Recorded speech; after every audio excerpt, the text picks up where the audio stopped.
القاریہ، التکاثر، یہ دونوں صورتیں اپنے مضمون کے لحاظ سے توأم ہیں۔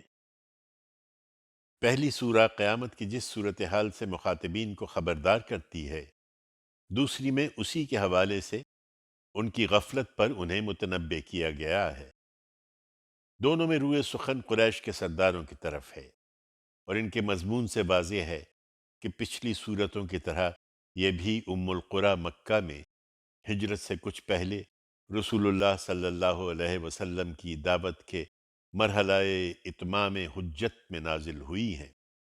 پہلی سورہ القاریہ کا موضوع لوگوں کو اس حقیقت سے خبردار کرنا ہے کہ جس طرح بے خبری میں آ کر کوئی دروازے پر دستک دیتا ہے، قیامت اسی طرح ایک دن ان کے دروازوں پر آ دھمکے گی اور انہیں قبروں سے اٹھا کر ان کے اعمال کے لحاظ سے ان کے لیے جنت اور جہنم کا فیصلہ سنا دے گی۔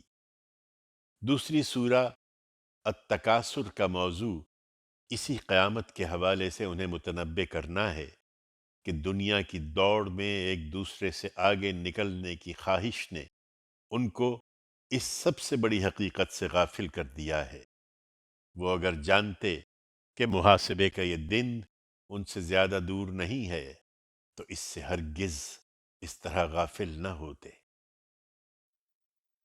اللہ کے نام سے جو سراسر رحمت ہے، جس کی شفقت ابدی ہے،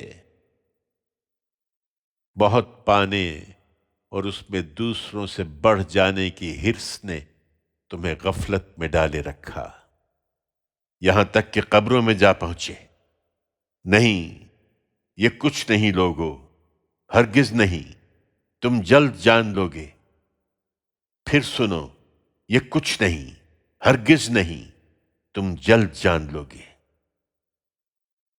تم اس طرح غافل نہیں ہو سکتے تھے، ہرگز نہیں، اگر تم یقین سے جانتے کہ دوزخ دیکھ کر رہو گے، پھر جانتے کہ تم اسے یقین کی آنکھوں سے دیکھو گے، پھر دنیا کی سب نعمتوں کے بارے میں اس دن تم سے ضرور پوچھا جائے گا۔